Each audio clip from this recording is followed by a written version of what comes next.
After my mother became drunk, she would tell a man, "Among these children of mine, choose whichever one you like." When my mother chose me, I was exposed to situations I did not understand.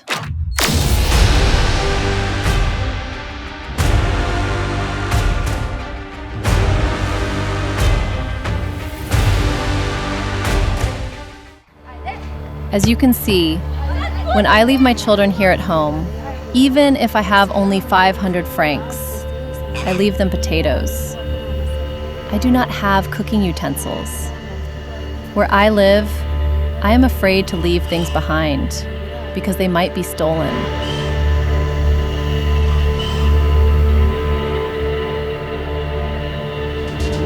Whenever I go out, I have to carry my small bag of belongings with me.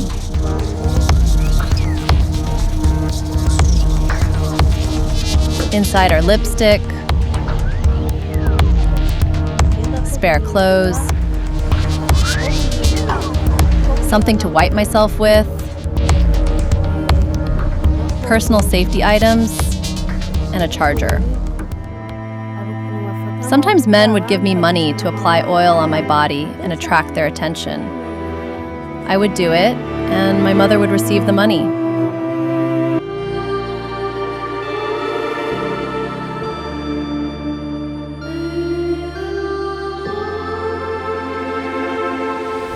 We are standing on a hillside in Kimisagara sector, Kigali city, Kimisagara cell in Birama village.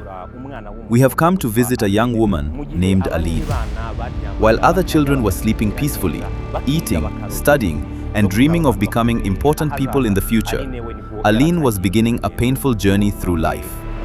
She began working in prostitution at the age of 14, a profession she was introduced to by her own mother.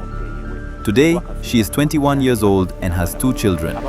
She lives in this house beside us, which she rents for 15,000 Rwandan francs per month. This is the house where she lives with her 2 children. We are going to speak with her. Let us follow this story and enter the life of this young woman who has faced such a bitter existence.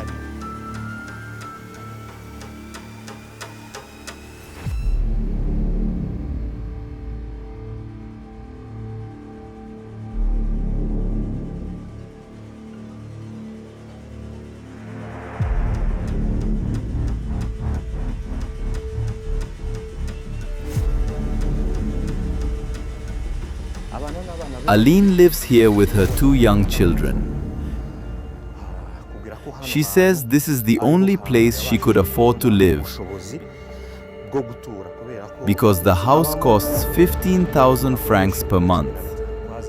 The climb is difficult, especially for someone visiting for the first time. But we decided to make the journey to meet this young woman.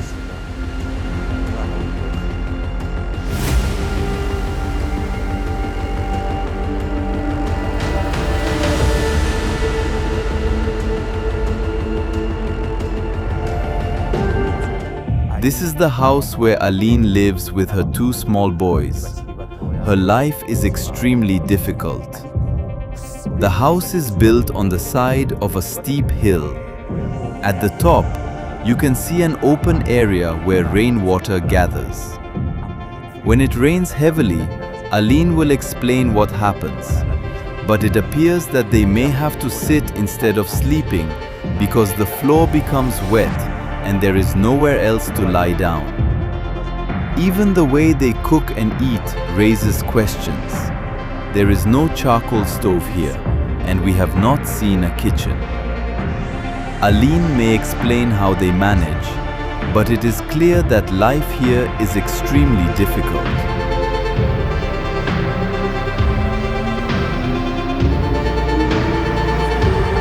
The life Aline leads and the house where she lives are deeply worrying.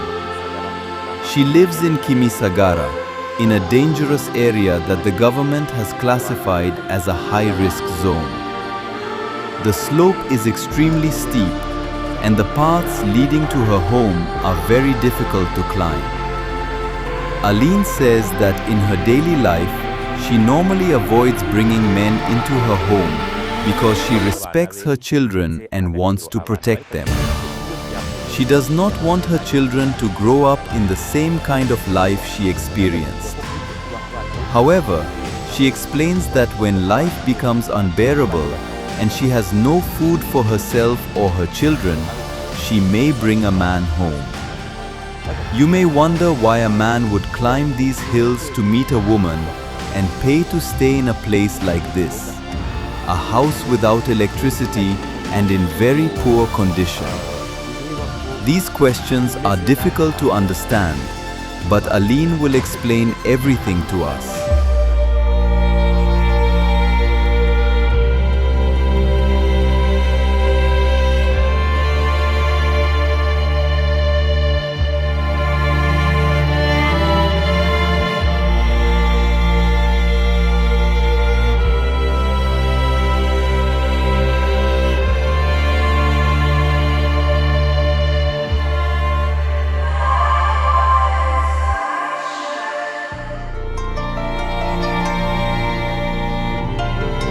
Now I am going to work.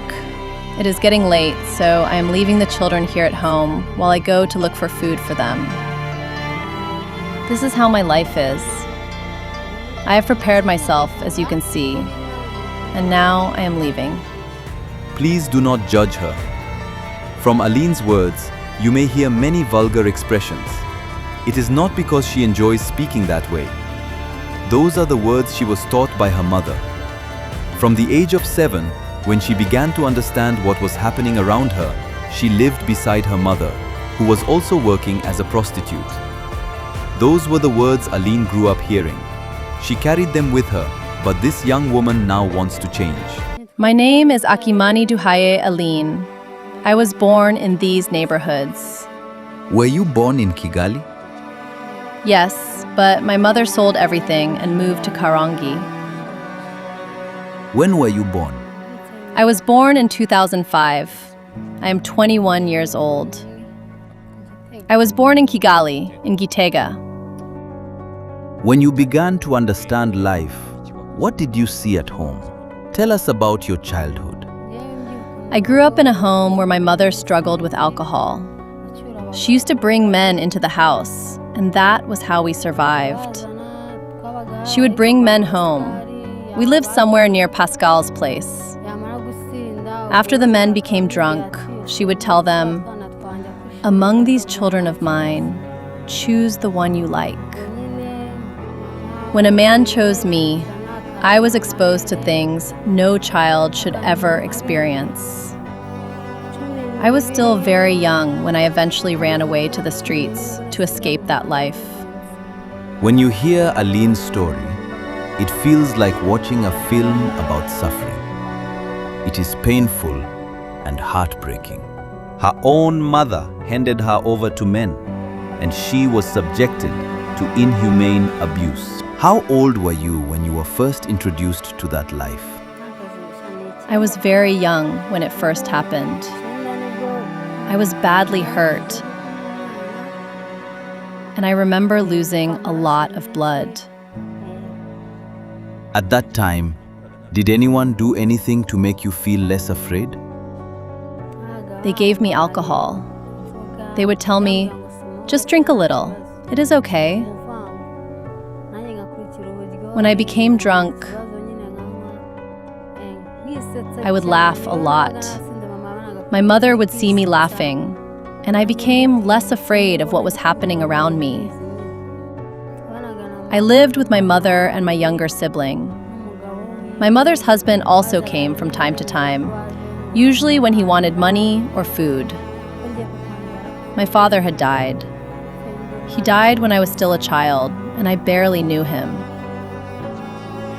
Did your mother know what was happening to you? Yes. How did that difficult period continue? One day, I started growing older and began questioning what was happening. Whenever my mother came to look for me, I ran away to the streets. On the streets, I was taken to a rehabilitation center called Saint-Famille in Kigali. I was punished for using substances, including thinner. I missed the streets and returned there. I slept in Yabugogo, then moved to Kimironko. In Kimironko, we were arrested and taken to a center called Imizi Primary School. They enrolled me in Primary 1, and I left when I reached Primary 3. Primary school? Yes. I escaped from there, and they took me to another center called Center Marembo. I reached Primary 5 there, and that is where my education ended. After leaving, I returned to Kigali when I was 16 years old. You had your first child when you were 14. Yes. I had my second child when I was 16. I am now 21, and my younger child is 3.5 years old.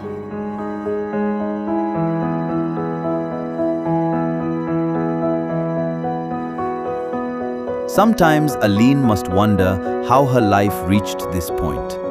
She became a mother for the first time while she was still very young, after living on the streets. The second time, she believed she had found genuine love, but the relationship ended painfully, and she was left to raise another child alone. The man involved is currently in prison after being convicted. I told myself, let me go home. When I returned, I found that my mother had been abandoned by the men who used to come to her. Nevertheless, she welcomed me as if we had not seen each other for a long time. My child grew up, and when he was about 3.5 years old, I met a man called Karoli. He told me, "You had a child when you were very young. I will help you raise your child. I also want to have a child with you." He was involved in crime. He was later arrested and convicted, but he left me expecting another child. I carried the pregnancy until I gave birth. The child grew up, the small child you saw. Did you know him well? No, not really. We were in love. I wanted dinner, cigarettes, or food, and he would buy them for me. Sometimes wealthy people left food behind. Someone would put it in a carton or a bucket and carry it away. Some portions cost 500 francs, and others cost 700 francs. He would bring them to me. To be honest, I do not know where he is now. I do not even know his real name. People called him Matubi. He was involved in crime, but I do not know where he is today. I still live in these neighborhoods. I never had a phone because I was still young. I did not think about taking photographs or keeping his picture. How old is your first child now? He is 5 years old. This one is 4.5 and will soon turn 5. I loved Carolee. I felt that he was going to take me away from my mother. My mother used to come home drunk, throw cooking utensils around, and beat me. So I felt that I had found someone who could help me, and I decided to leave with him. But while we were leaving, they came and arrested him. It was at night, and everyone knew what had happened. How long did you live with Karoli? We lived together for about 9 months before they came and took him away. After that, I was left in a very difficult situation. Why was Karoli arrested? He was involved in crime. Did you know about his criminal past when you started dating him? To be honest, I thought he was a popular and respected person. I saw people who knew him and thought, Carolee must be doing well financially. I did not know about his criminal activities. I only discovered the truth after we began living together, and the police came to arrest him. Did you notice anything unusual while you were living together? When he first approached me, I did not know who he was. He bought me a small phone so that we could communicate. He also bought alcohol for my mother, and eventually I went to live with him. I found him at the place where he lived. The landlord eventually told me that I had to leave. I ended up sleeping outside with my 2 children. A kind person saw our situation and began paying the rent for this house, the 15,000 francs you saw. Every month, that person speaks with the landlord and pays the rent. I then look for food and clothes for the children.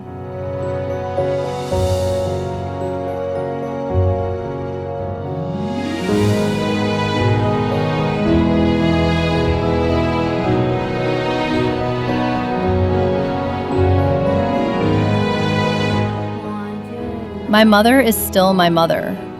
Nothing can change that. But today, there is nothing she can do to help me.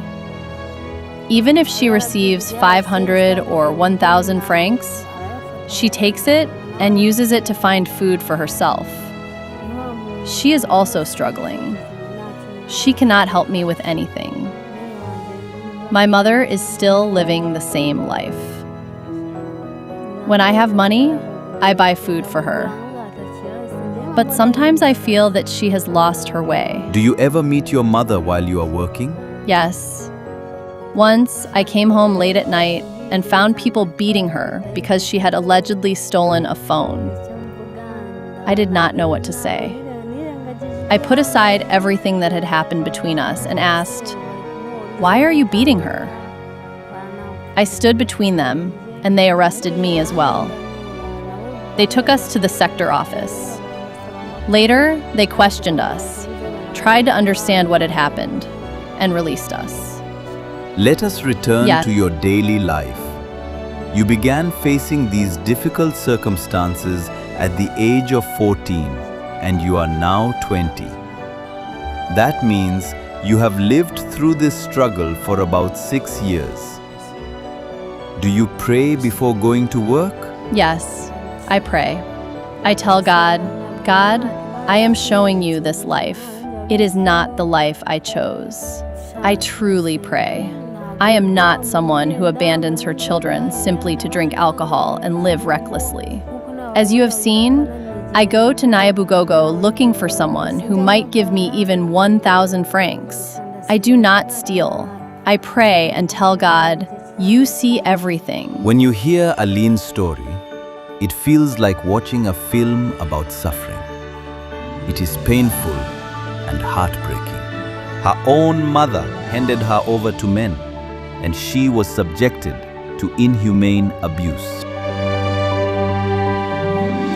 One day, I met a young man who asked me, "Are you hungry?" He bought me food and asked why I was on the streets at that time. I told him, "I have come to work." He asked, "Why don't you come home with me?" I agreed, and we went to Nyamirambo. He turned on the water heater, and I washed myself. He asked me many questions. He asked, "If someone wanted to marry you, would you change your life?" I told him, "If I found a husband who paid my rent, provided food, and helped me, I would not refuse. I would be willing to share whatever money he earned. The life I am living is not good." He told me that he wanted to help me and that we could continue talking. He gave me 10,000 francs and told me to call him so that we could stay in contact. I returned another time, and he helped me again. The first time he had told me, "You look tired," because he had seen that I had slept outside. He told me to call him so that we could talk, and he gave me money. I took transport and went home to buy food for my children. When he called me, I went to see him for the second time. I said to myself, if only everyone were like this. He gave me more money. When you met that man again, did he offer to help you financially, or did you ask him for assistance? I never asked him to pay me. I had not even thought about it. I was simply wondering, the last time he helped me freely, what will he give me this time? He told me, "My God, you are such a beautiful woman. You could become a wonderful wife."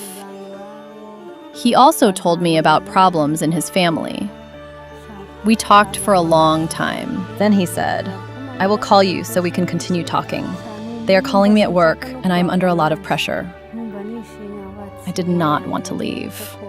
I was happy and began thinking, maybe God has sent this man to me. Perhaps he will become my husband. I went home very happy. It felt like a miracle because it was the first time I had met someone who treated me that way. With the other men, everything ended quickly after they gave me a small amount of money. He used to call me so we could talk, but my phone was stolen. I lost his number, and I thought he would call me. Eventually, we lost contact. Maybe I changed my SIM card, or perhaps he no longer had my number. That is how I lost him. Although Aline survives through extremely difficult circumstances, she says her daily routine is different from what many people may imagine. She wakes up early and goes to Nyabugogo, where she carries luggage for travelers. She returns home, cooks for her children, looks for food, washes herself, and prepares for the evening. When evening comes, she returns to the streets to search for a way to survive. When I go to Nyabugogo, I leave at around 3 o'clock in the afternoon. I prepare myself and go to look for someone who might give me 2,000 or 5,000 francs. Whoever I find, I accept. I have to look good so that people notice me. I put something on my lips and apply petroleum jelly and powder. I used to have other beauty products, but they are finished now. As you can see, I leave my children here in the house. If I have 500 francs, I leave them potatoes. I have no cooking utensils, and I'm afraid to leave valuable things in the house because they could be stolen. Now I'm going to work. It is getting late, and I'm leaving the children here while I go to look for food for them. I have prepared myself, as you can see. Now I am leaving to look for someone who might give me around 5,000 francs. When your children ask you for water, what do? I ask someone to give my children water because I do not have any water myself. Life is extremely difficult. There is no water here. I do not have any. There is no water in the house. I like these trousers because the people I meet like them. I have to wear clothes that make me look presentable. I am ready now. It is getting dark, and I have to take advantage of the people leaving work. What time do you normally start working? Usually, I start around 6 o'clock in the evening. But today, I have not found anyone, so I have to leave earlier. If I do not find people in Nyabugogo, I have to look for them among those I already know. Where do you normally work? I work around Rwanda, Havana, or Damuki. I do not go very far because I have children. I have to return from time to time to check on them. Do you leave them alone in this house? Yes, I leave them in the house. Where else could I leave them? I leave at around 7 o'clock. I first come home, put my children to sleep, and then go back outside. I return around 3 o'clock in the morning, whether I have made money or not. This small bag contains my personal belongings.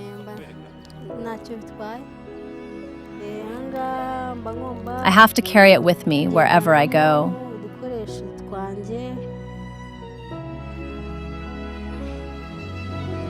There is lipstick, spare clothing, something to wipe myself with, personal safety supplies, and a charger. Sometimes I meet someone and give him special attention. Everyone has something that people appreciate about them. If I meet someone who offers me 5,000 francs, I accept his offer. Sometimes I meet someone who clearly has money, and I try to make the encounter comfortable for him. What is the smallest amount you can usually earn? It depends on where I go.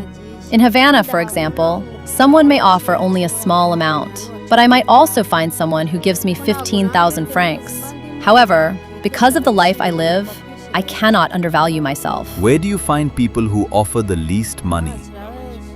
Here in Rwanda, people usually offer 2,000 or 3,000 francs.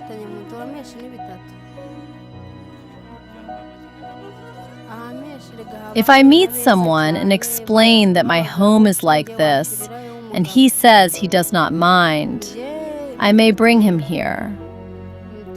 But if I explain that there are children and that the house is in this condition, and he does not accept it, we either go to his place or he pays for a lodge.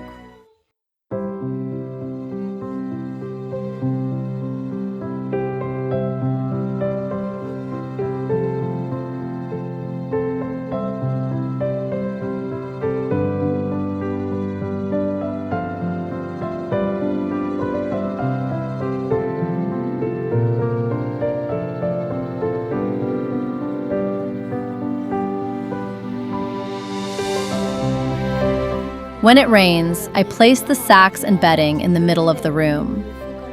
They are not real mattresses. I put them in the center so that when water comes in, I can mop it up. When the rain is very heavy, we simply sit and wait for it to decrease. Then we fold everything back up.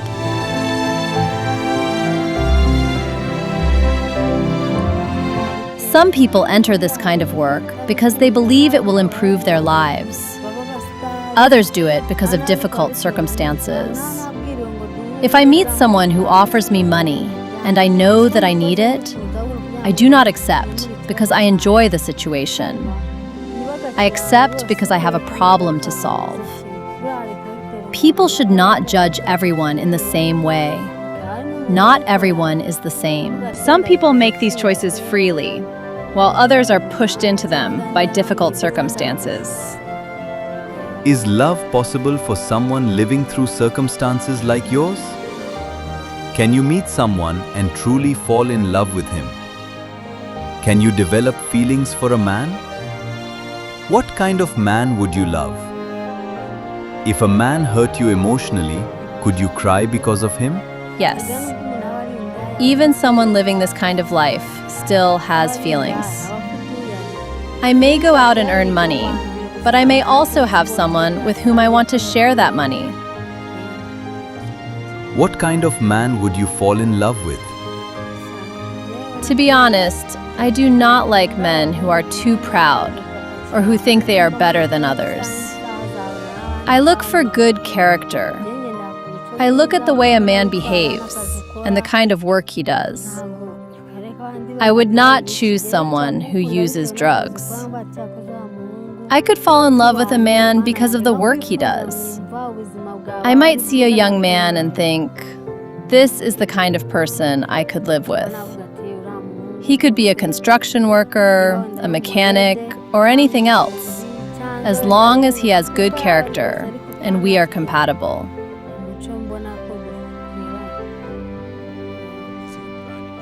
What are your plans? What do you hope to achieve in the future? I want to start my own small business. More than anything, I would like to sell clothes because clothes do not spoil.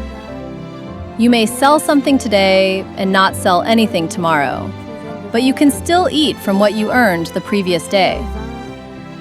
I want to sell clothes and leave this difficult life behind. I am also part of savings groups. I save 500 francs in 3 different groups.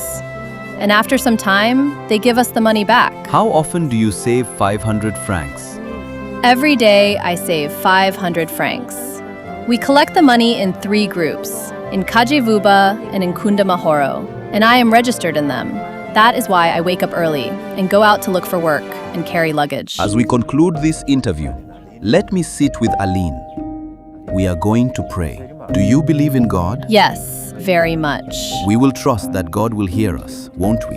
Yes. I am not a perfect person, but the Bible says that wherever 2 or more people are gathered, God is there.